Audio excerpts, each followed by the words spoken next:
Hi folks, Larry Winget here. We'll wait for a couple of y'all to join me and we'll go from there. I got some stuff to talk about. You can tell from the little line across the bottom there. So I'll give you a few seconds to join me and we'll get going.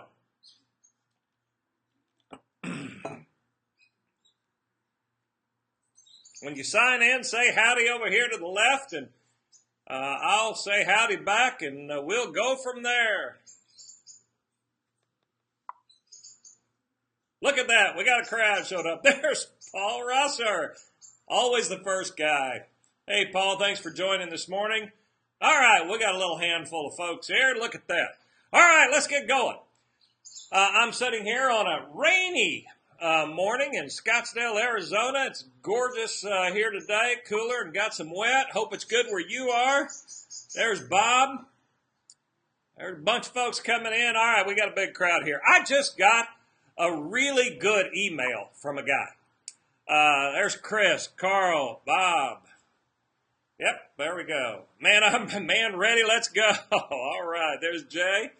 I got an email from a guy who just couldn't wait to tell me how he had been following me for years, bought all of my stuff, and that I had lost a customer and he was never going to follow me again because I'm ignorant.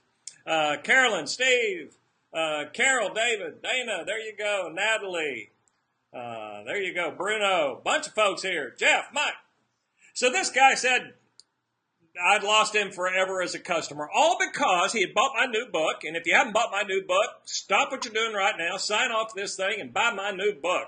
What's wrong with damn near everything? How the collapse of core values is destroying us, and how to fix it.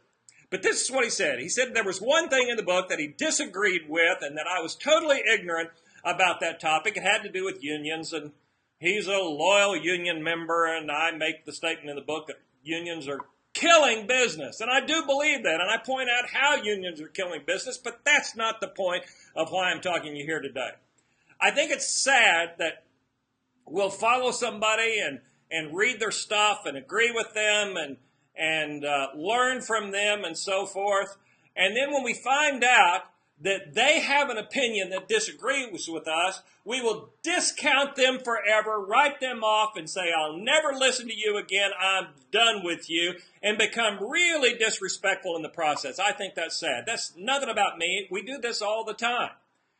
And I think it's mostly sad that we believe that the people that we look to or read or learn from, or teachers or preachers or speakers or authors or whatever, that we expect them to always be in alignment with everything that we believe. And the reason that's so sad is because you'll probably, if you follow me and you saw what I posted from Joe Calloway, Joe made an excellent statement about my book after he read it. He said I disagreed with it, that's why I read it. And there was much that he did agree with me on, but there were some things that he disagreed with me on. But his point was, if we only listen to, only read, only follow, only become fans of and so forth, the people who are always in alignment, then we stagnate. We should be following people. We should be finding people that we adamantly disagree with because they make us think. In the beginning of my book, I talk about how we need to find people who make us think. Love this, Larry, says Mike. Listen to your books all day, every day while I drive. All right, thanks. Y'all are being real nice. I appreciate that. So that's really what I talk about when I very first started the book, that I hope there's a lot of stuff in this book that you disagree with. If you agree, fine, I appreciate that. You're probably a fan and a follower of mine. And there will still be something, even though you're a fan and a follower and have read all my other stuff, that should push you the wrong way. It should. I wanted it to. Because I believe when I push you and challenge your core values and challenge your beliefs and make you think and make you mad and make you angry, if I make you think about why you believe what you do, then I will make you and your core values and your beliefs even stronger. And when I make anyone think, then it makes us all better off. The sad thing is that we've got an entire society where people don't think at all. You know, guys, I'm on Fox News all the time, and you know that. But, sometimes I still watch MSNBC. I watch a little Rachel Maddow just to get pissed off. I watch a lot of people to get pissed off. I could run down the list of people I can't stand that I read and that I follow, and I want to hear what they have to say because it makes me stronger in my beliefs. It helps me become more centered in my core values. It makes me think about, well, maybe I ought to look at that a little differently, or I hadn't thought of that before. Sadly, we only want to surround ourselves, friends, people that we read, listen to, and so forth, who always agree with us all the time. Where's the growth in that? What a damn shame. And then, how do you respond when you do find something you disagree with? Do you say, oh, to hell with them, I'm never going to listen to them again. I've loved him for 20 years. I've read everything, and now I hate him, all because of one thing? What does that say about you? Doesn't say anything about me. What it says down here across the bottom, bye-bye, I'll survive without you. That's what I told this guy. I'll be fine. Because I'm not willing to compromise my core values to make you happy. I'm not willing to change how I believe in order to add to my fan base, to my followers. I'm not going to write a book that everybody agrees with. Where would the benefit to anyone be? So when you see something that you don't like, how do you respond? Do you say, oh, to hell with him, I'm never going to listen to it again? Or do you say, man, I appreciate that. He made me think a little bit. And do you realize that we have so many people on social media who compromise in order to go back and apologize and say, I'm so sorry, I didn't mean to hurt your feelings? That's part of what the book's about. We've got a whole society. We have campuses who are apologizing in order to make sure that nobody ever gets offended. We'll take down the American flag on a college campus because it might offend somebody. Are you kidding me? What have we become that we have to compromise everything all the time rather than just say, bye-bye, I'm going to be fine. Adios. Goodbye. I'll survive without you. It's okay. My ego is intact. I'm fine that your feelings are hurt. That's about you. That's not about me. All right. Sandy, you were right. I wish more people would think before they speak. TBTS. Think before you speak. TBYS. You know that my son, my younger son, he's a tattoo guy. He's got tattoos from here to his feet, and he tattooed on his hand one time. TBYS. Think before you speak. That was, maybe he should have thought before he tattooed, but think before you speak. But he wanted to be reminded all the time, don't let your mouth overload your ass. Don't say stupid stuff. It's hard to take those things back. Once they're said, they're said. Especially when you write them on the internet, they're there forever. So many of you. Challenge your mind, if nothing else. It helps actually hear and read what you say. I appreciate that. You're right.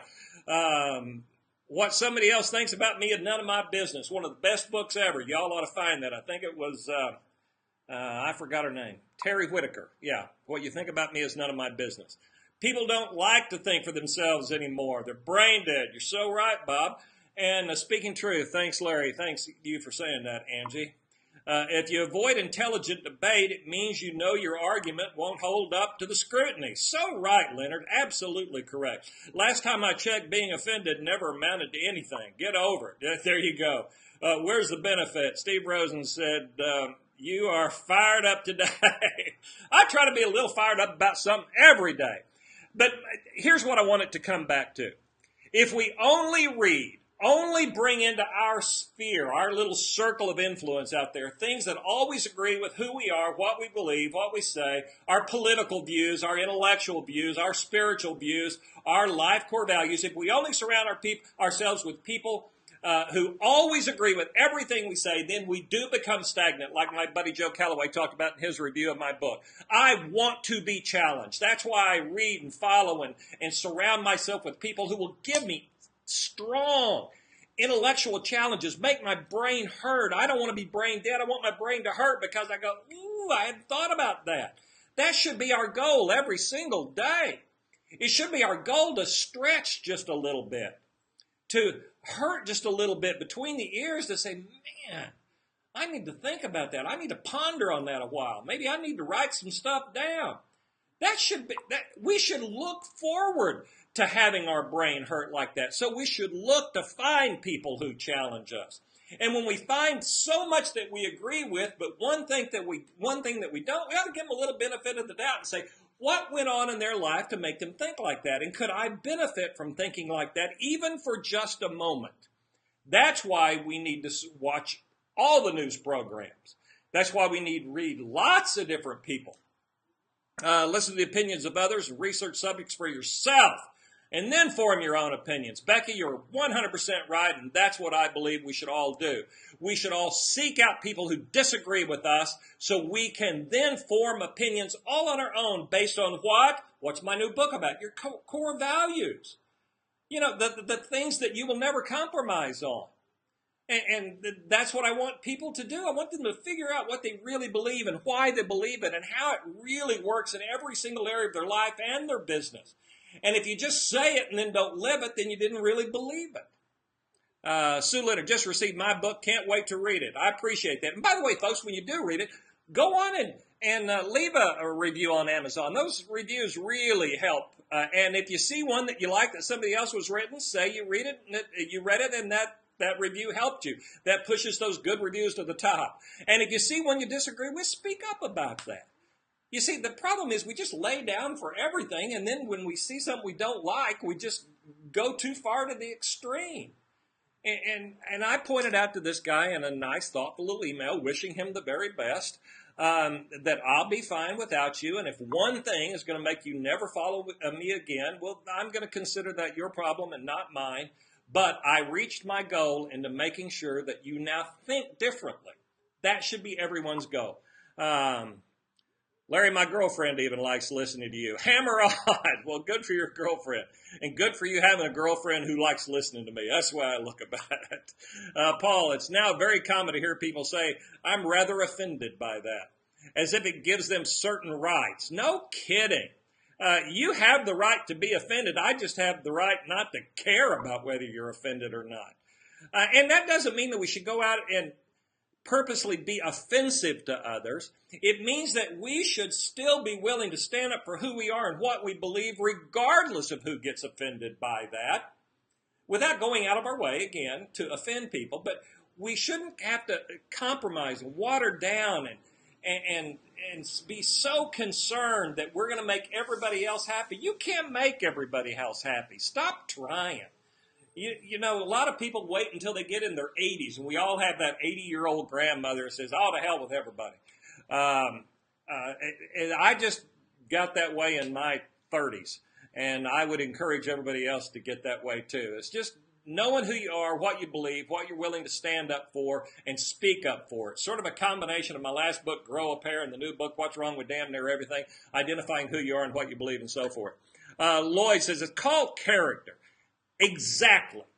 And I did a book signing this week, and I talked about it at the book signing. You know, my books, and I've always said this about my books, they have a high duh content. I mean, you read it, you kind of go, duh. But why am I having to write a book about being honest and having integrity, having character, as Lloyd pointed out here? Why am I having to do that? It's because we've let those things go away, and now somebody has to step in and remind us that we need to have character. We need to stand up for core values, but we first have to identify what they are. And the way you identify what they are is by finding something that pisses you off and say, I'm not going to put up with that. Wait, why will I not put up with it? It must have something to do with I have a core value that is opposed to that. You only find that if you expose yourself to things that challenge you. Thanks, Chad, Lloyd, Tom. Liana, nobody ever wants to be accountable. Thank you so much. You're right about that. If you could please everyone, you wouldn't even want to try. Boy, never been a problem for me, Aaron, I can tell you that. I certainly don't try to please everybody. It's not in my DNA or something. And that's because somebody asked me at this book signing about when did I get this way? I've always been this way. And I was this way because my mom and daddy said, this is something we won't put up with. This is what we stand for. It doesn't matter what the rest of the world is doing, Larry. And I was never allowed to say, well, Johnny gets to do that. I remember my mom and dad both saying, we're not Johnny's mom and daddy. We're your mom and daddy. And in this family, this is what we stand for. And we're not going to compromise regardless of what anybody else says or does. So understand that, Larry, and learn it. And I went, oh, okay. And then they lived that way. We need parents who live that way to give their kids an example, to stand up for what's right, and you have to identify what's right. And what's right is not conditional about what somebody else is doing. It's not situational based on what's going on in the world or the way somebody else treats you or what somebody else does or says. It's the right thing because it's the right thing. So there you go. All right, folks. I appreciate y'all giving me lots of good feedback here today. I appreciate that. We've gone 15 minutes on this little rant. I'm going to end with this. Buy the book, read, find something in there that does upset you. Ask yourself why it upsets you. It's fine to disagree with what I have to say. I don't want people who are sycophants. I hate sycophants who blindly follow anybody. We got lots of sycophants right now in society. That's not a good idea for anybody. Find people who will challenge the way you think, understanding this, that if they've made you think, they've done you a favor. And if we all start to think more, the whole world wins. So, thank you all so much. Your integrity is one thing no one can take from you, says Derek. Absolutely right. You can only give it away. Don't give it away. Hey, all of you people, thank you so much. You've said so many good things. Share this if you would. I think we all need to hear this kind of message more often, not just because I said it, because it's the right thing that we all need to hear. We need to practice in our lives. Thanks. Have a good afternoon. Bye-bye.